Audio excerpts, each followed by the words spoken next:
दोस्तों, आज की कहानी बहुत ही ज्ञानवर्धक है।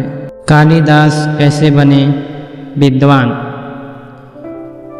कालिदास का जन्म किस वर्ष में हुआ यह कोई नहीं जानता, किसी को ज्ञात नहीं है। विद्वानों को इसको लेकर बहुत ही विवाद है कि उनका जन्म स्थान कहाँ पर है, किसी को भी नहीं पता है।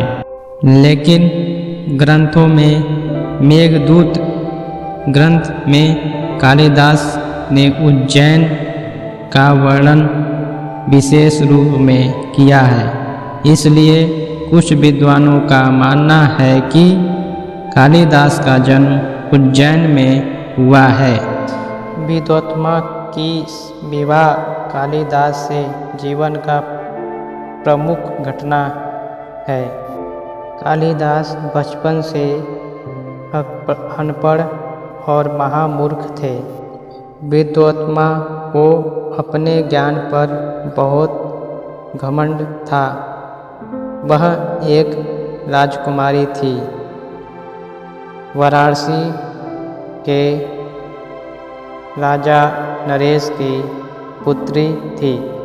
वह अति गुणवान, अति सुंदर और अति अहंकारी थी। तीन राजा ने अपनी पत्नी से कहा कि मुझे चिंता है विद्वत्मा की शादी की, कि उसके जैसा रूपवान और गुणवान कहाँ मिलेगा। विद्वत्मा को अपने ज्ञान पर बड़ा अहंकार था। उसने अपने पिता से कहा कि जो भी पुरुष मुझे शास्त्रार्थ में हराएगा वही मेरा पति होगा। राजा ने यह घोषणा की कि जो भी मेरी पुत्री को शास्त्रार्थ में हराएगा वही मेरी पुत्री का वर होगा। यह सभी राज्यों में विद्वानों तक पहुंचा दी और बड़े बड़े विद्वान, बड़े बड़े ब्राह्मण उस सभा में आए और शास्त्रार्थ में भाग लिए और शास्त्रार्थ करने बैठे। तो विद्वत्मा ने शर्त रखी कि मैं जो भी प्रश्न पूछूंगी वह संकेत में ही पूछूंगी और आपको भी संकेत में ही उत्तर देना है। और पहला प्रश्न उसने पूछा एक उंगली उठाकर, जिसका कोई भी विद्वान उत्तर नहीं दे पाया। तो विद्वान अपना पराजय स्वीकार कर लिए। सभी विद्वान मन ही मन विद्वत्मा से प्रतिशोध लेने की सोच ली।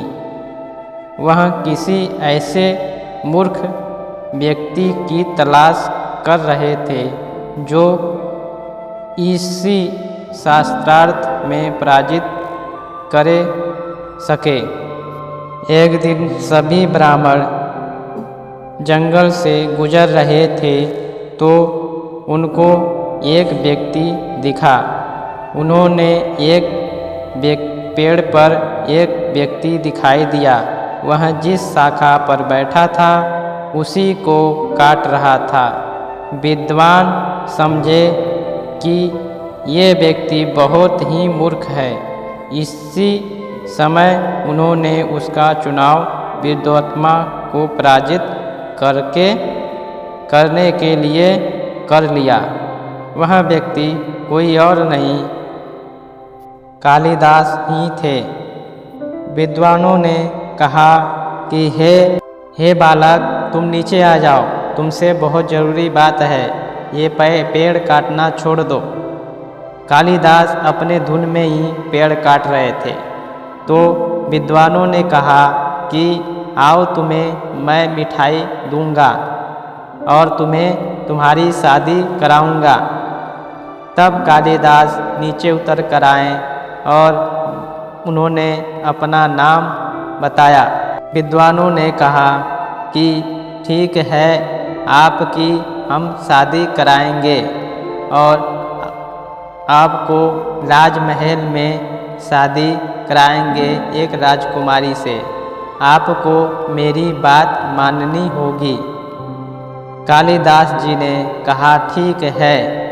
उन्हें राजमहल में ले गए और कालिदास से शास्त्रार्थ करने के लिए विद्वत्मा से तैयार किए। कालिदास का शास्त्रार्थ विद्वत्मा से कराया गया, जो मौन होकर ही हुआ। शास्त्रार्थ के दौरान विद्वत्मा ने कालिदास को एक उंगली दिखाई, जिसका अर्थ था कि भगवान एक है। परंतु कालिदास ने समझा कि वह कह रही है कि उनकी एक आँख फोड़ देगी। इस प्रश्न के जवाब में उन्होंने अपनी 2 उंगली खड़ी कर दी। कालिदास का अर्थ था कि यदि वह उनकी एक आँख फोड़ेगी तो वह उनकी दोनों आँख फोड़ देंगे। परंतु विद्वानों ने बोला कि भगवान एक नहीं 2 हैं। परंतु विद्वत्मा ने समझा कि भगवान और भक्त 2 हैं, इसलिए वह संतुष्ट हो गई। फिर उसने अपनी 5 उंगली खड़ी की, जिसका अर्थ था कि हमारा शरीर 5 तत्वों से मिलकर बना है।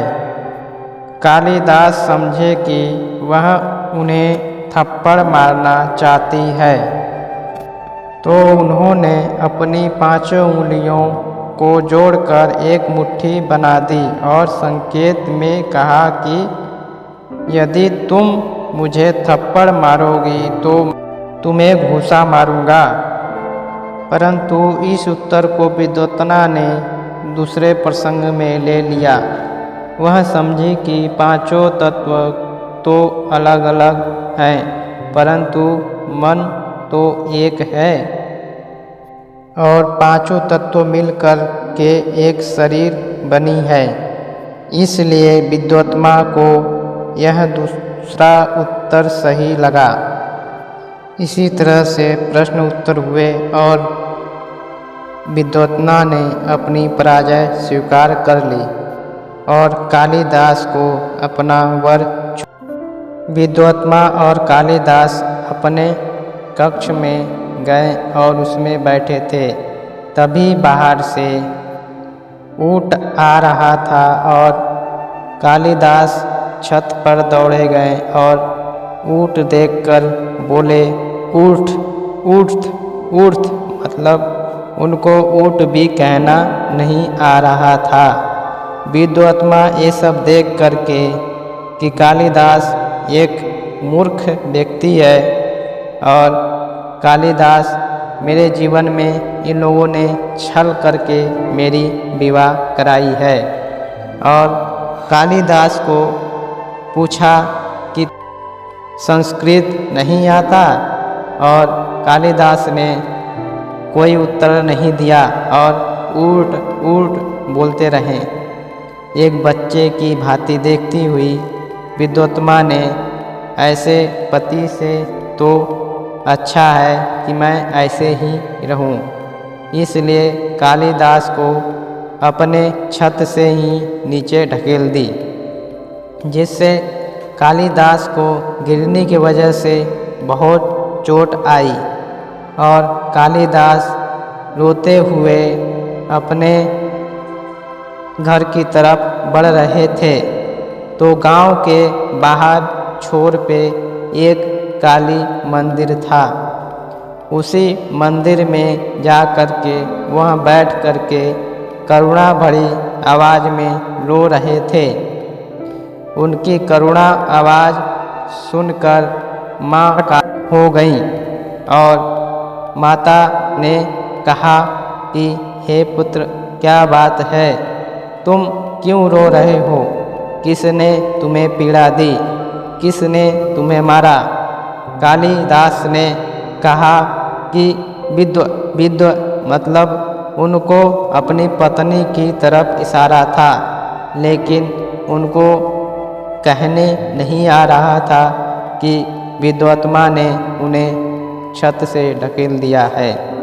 लेकिन माता ने सोचा कि इनको विद्या चाहिए। माता ने वरदान दी कि जाओ, ठीक है, आज से तुम्हारे जीवा पर विद्या वास करेगी, सरस्वती वास करेगी। तुम जो बोलना चाहोगे वही शब्द निकलेगा। तो यह बोलकर माता वापस चली गईं। इधर कालिदास चुप हो गए और फिर वहाँ अपने महल गए और जाकर संस्कृत में बोले कि पाटम। और विद्वत्मा अंदर से आती है और दरवाज़ा खोलती है तो देखती है कि वह कालिदास फिर से आ गया। लेकिन इस बार उसने दरवाज़ा खोलने के लिए संस्कृत भाषा का प्रयोग किया था। इसलिए विद्वत्मा ने उसे अंदर ले गए और पूछा तो उन्होंने सारा वर्णन संस्कृत में करते चले गए। और कालिदास इसी वजह से महामूर्ख कालिदास विद्वान कालिदास कवि बन गए। यही थी इनकी सच्ची घटना। दोस्तों, अगर इस कहानी से, इस कविता से, इस काव्य से आपको जरा भी अच्छा लगा हो तो मेरे इस YouTube चैनल को सब्सक्राइब कर लें और बेल आइकन ऑल पर सेट कर दें, जिससे हर वीडियो आप तक पहले पहुँचे।